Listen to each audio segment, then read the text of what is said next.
menceritakan pria lahirnya Rawana setelah dikandung ibunya, Raksagandhi, selama 2 tahun. Pada usia 12 tahun, Rawana sudah biasa menghukum mati teman-teman sepermainannya, sehingga ia dibuang oleh kakeknya.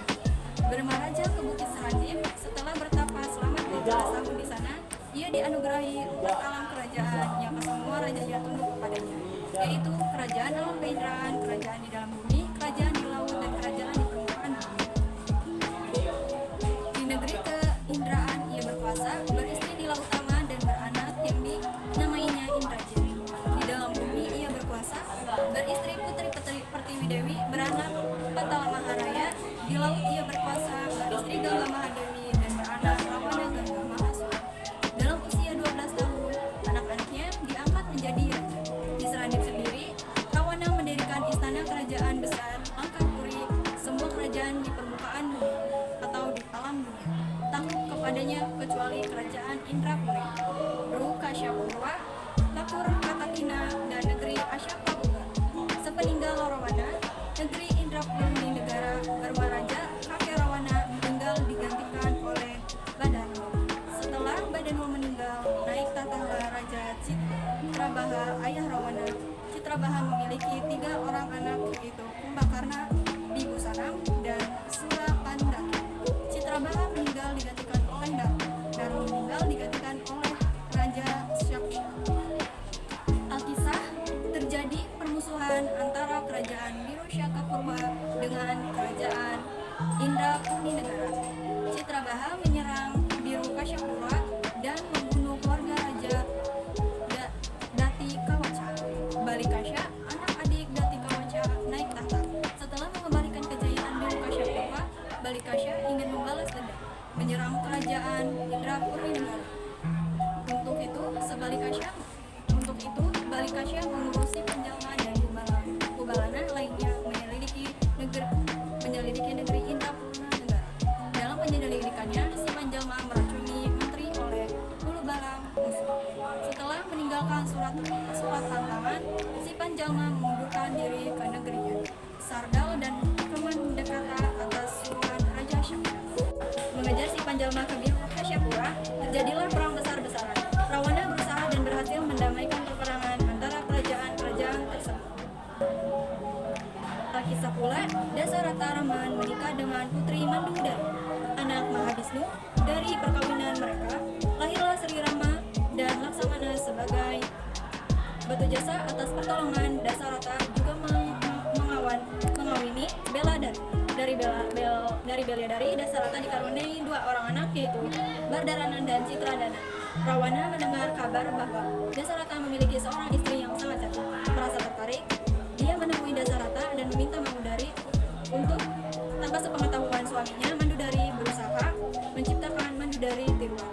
Mandudari Tiruan inilah yang diberikan Dasarata kepada Rawana.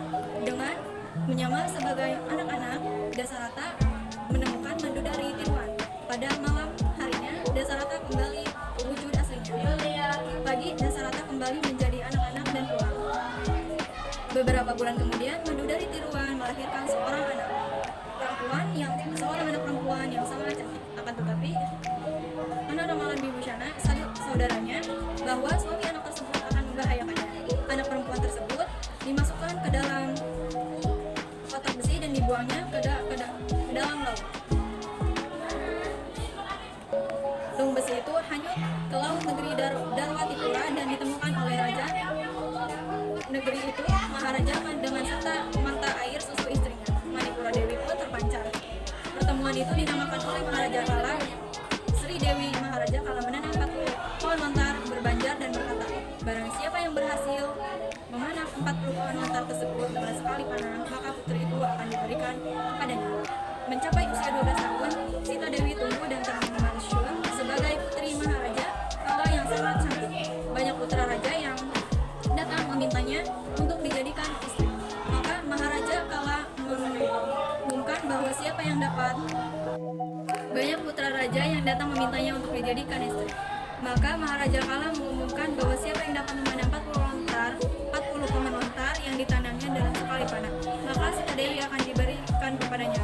Dalam sayembara itu, atas panggilan langsung Maharaja Kala, Sri Rama datang mengikuti sayembara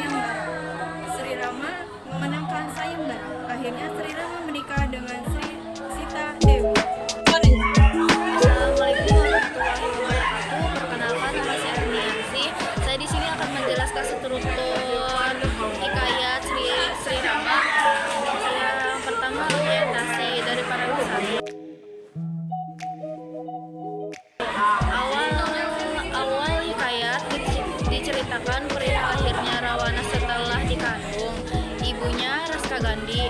Selama 2 tahun, pada usia 12 tahun Rawana sudah bisa memukul mati teman-teman sepermainannya sehingga ia dibuang oleh kakeknya bermaraja ke bukit Serandip. Setelah betapa selama 12 tahun di sana, ia dianugerahi 4 alam kerajaan yang kesemua rajanya tunduk kepadanya, yaitu kerajaan alam, keindraan, kerajaan di dalam bumi, kerajaan di laut, dan kerajaan di permukaan bumi.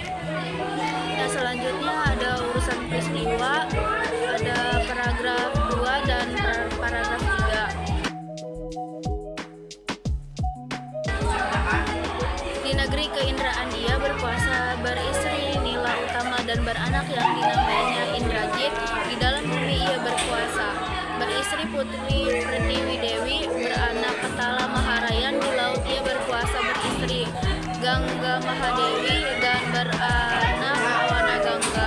Mahasura dalam usia 12 tahun anak-anaknya diangkatnya menjadi raja, mendirikan istana kerajaan besar Langkapuri, semua kerajaan di permukaan bumi, alam dunia takluk kepadanya kecuali kerajaan Indrapuri, Biraswara, Lapur Batakina, dan negeri Aspalapura. Sepeninggal Rawana, negeri Indrapuri negara bermaraja kakek Rawana meninggal digantikan oleh Badanu. Setelah Badanu meninggal, naik tahtalah Raja Citrabaha. Ayah Rawana, Citrabaha, memiliki 3 orang anak, yaitu Kumbakarna, Dibusanam, dan Surapandaki. Citrabaha meninggal digantikan oleh Naruna. Naruna meninggal digantikan oleh Raja Syaksha. Alkisah, terjadi permusuhan antara kerajaan Biruswara dengan kerajaan Indrapuri negara. Citrabaha menyerang Birukasyapuwa dan membunuh keluarga Raja Datikawacca. Balikasya, anak adik Datikawacca, naik takhta. Setelah mengembalikan kejayaan Birukasyapuwa, Balikasya ingin membalas dendam, menyerang kerajaan Indrapura negara IRA. Untuk itu Balikasya mengutus Supanjalma dan Hulu Balang lainnya menyelidiki negeri Indrapura negara. Nah, selanjutnya komplikasi, ada paragraf 4 dan 5. Dalam penyelidikannya, si Panjalma meracuni materi dan Hulu Balang musuh setelah meninggalkan surat. Tantangan, si Panjalma mengundurkan diri ke negerinya Sardel dan ke Mendekata atas suruhan Raja Syaksha mengejar si Panjalma ke Birukasyapuwa. Terjadilah perang besar-besaran. Rawana berusaha dan berhasil mendamaikan peperangan antara kerajaan tersebut. Alkisah pula, Dasarata Rama menikah dengan Putri Mandudari, anak Mahabisnu. Dari perkawinan mereka lahirlah Sri Rama dan Laksmana.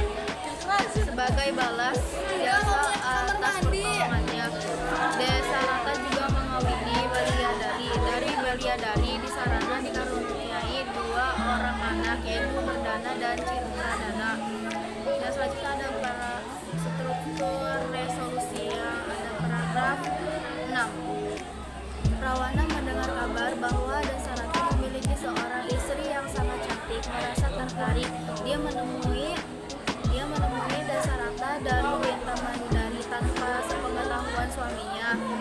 Manudari berusaha menciptakan Manudari Tiruan. Manudari Tiruan inilah yang diberikan Dasarata kepada Rawana dengan menyamar sebagai anak-anak. Dasarata menemui Manudari Tiruan. Pada malam harinya Dasarata kembali ke wujud aslinya. Pagi hari Dasarata menjadi anak-anak dan pulang. Beberapa bulan kemudian, Madudari Dirwan melahirkan seorang anak perempuan yang sangat cantik, akan tetapi karena amalan Bibu Syanam, saudaranya, bahwa suami anak tersebut akan membahayakannya.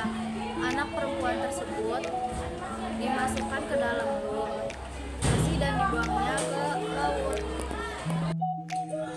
Yang selanjutnya ada sertu-sertu terpada yang ada di Praja Kunjung. Tung besi itu hanyut ke laut negeri Darwatipura dan ditemukan oleh raja. Negeri itu Maharaja Kala dengan serta-merta air. Susu istrinya Minurang. Dewi pun terpancar. Putri temuannya itu dinamai oleh Maharaja Kala. Sita Dewi Maharaja Kala menanam 40 pohon lontar berbanjar dan berkata, barang siapa yang berhasil menanam 40 pohon lontar tersebut dengan sekali panah, maka putri itu akan diberikan kepadanya mencapai usia 12 tahun. Dita Dewi tumbuh dan termansur sebagai putri Maharaja Kala yang sangat cantik. Banyak putra raja yang datang memintanya untuk dijadikan istri. Maka Maharaja Kala mengumumkan bahwa siapa yang tepat memanah 40 pohon lontar yang ditanamnya dalam sekali panah, maka Sita Dewi akan diberikan kepadanya dalam sembara itu. Atas panggilan langsung Maharaja Kala, Sri Rama datang mengikuti sembara. Sri Rama memenangkan sayembara. Akhirnya Sri Rama menikah dengan Sita Dewi. Assalamualaikum warahmatullahi wabarakatuh. Saya di sini akan menjelaskan unsur intrinsik yang terdapat di hikayat Rama yang terdiri tema, latar, dan alur. Temanya kerajaan karena menceritakan kerajaan-kerajaan yang ada di hikayat tersebut. Latarnya terdiri dari latar tempat, latar waktu, dan latar suasana. Latar tempat di Seradip yang merupakan tempat Ravana mendirikan kerajaan besar-besar bernama Lakapuri. Latar waktu, pada malam harinya Dasarata kembali ke wujud aslinya. Pagi hari Dasarata kembali menjadi anak-anak. Latar suasananya sedih karena Rawana dibuang oleh kakeknya. Tegang karena terjadi permusuhan antara kerajaan biru Kasyapura dengan kerajaan Indrapuri Negara. Gembira karena si Rama menangkan sayembara dan menikahi dengan Sita Dewi. Selanjutnya adalah alur yang digunakan dalam hikayat Sri Rama adalah alur campuran karena cerita dalam hikayat tersebut meloncat-loncat antara masa lalu dan masa kini. Alur juga merupakan kombinasi antara alur maju dan alur mundur. Sekian dari saya. Wassalamualaikum warahmatullahi wabarakatuh. Assalamualaikum warahmatullahi wabarakatuh. Perkenalkan, nama saya Najara Apriani dari kelas 10-6. Di sini saya akan menjelaskan tentang unsur intrinsik hikayat yang berjudul Sri Rama yang terdiri dari tokoh, penokohan, dan sudut pandang. 1. Tokoh utama Sri Rama. Tokoh tambahan Laksamana Sita Dewi Maharaja kakek Dewi Sipanjelama Raja Sakyasa Dasarata Manduradi.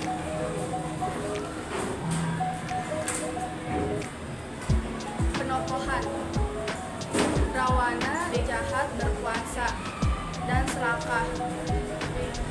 Balikasya pendendam. Si Panjalma jahat. Mandari cerdik. Dasarata cerdik. Dan ketiga, sudut pandang, menggunakan orang ketiga sebagai pelaku utama. Sekian dari saya. Wassalamualaikum warahmatullahi wabarakatuh. Assalamualaikum warahmatullahi wabarakatuh. Kenalkan, saya Sultan Yusuf Al-Fatah dari kelas 10-6. Di sini saya akan menjelaskan beberapa unsur intrinsik hikayat yang berjudul Sri Rama, yaitu gaya bahasa dan amanat. Gaya bahasa yang digunakan hikayat ini adalah arkais. Kalimatnya yaitu termasyur, yang berarti terkenal. Bertapa, yang berarti mengasingkan diri dari keramaian dunia. Bermaraja, yang berarti besar. Keindahan, yang berarti tempat tinggal dewa. Sepinggal, yang berarti seperti atau sesudah meninggal. Sayembara, yang berarti berkompetisi atau berlomba untuk mendapatkan sesuatu. Unsur intrinsik selanjutnya adalah amanat atau pesan yang terkandung di dalam hikayat ini, yaitu kita harus selalu berbuat baik pada siapapun dan kapanpun, karena jika kita berbuat baik maka kita akan menerima dan mendapatkan kebaikan juga dari orang lain. Sekian, terima kasih. Assalamualaikum warahmatullahi wabarakatuh. Perkenalkan, nama saya Maria Silva dari kelas 10-6. Di sini saya akan menjelaskan mengenai kaidah kebahasaan hikayat Sri Rama. Kaidah kebahasaan hikayat Sri Rama terdiri dari majas, arkais, dan konjungsi. Kaidah kebahasaan yang pertama yaitu majas. Majas adalah gaya bahasa yang digunakan dalam hikayat. Majas yang terdapat di dalam hikayat Sri Rama adalah majas metafora. Majas metafora adalah majas perbandingan yang menggunakan kata pembanding.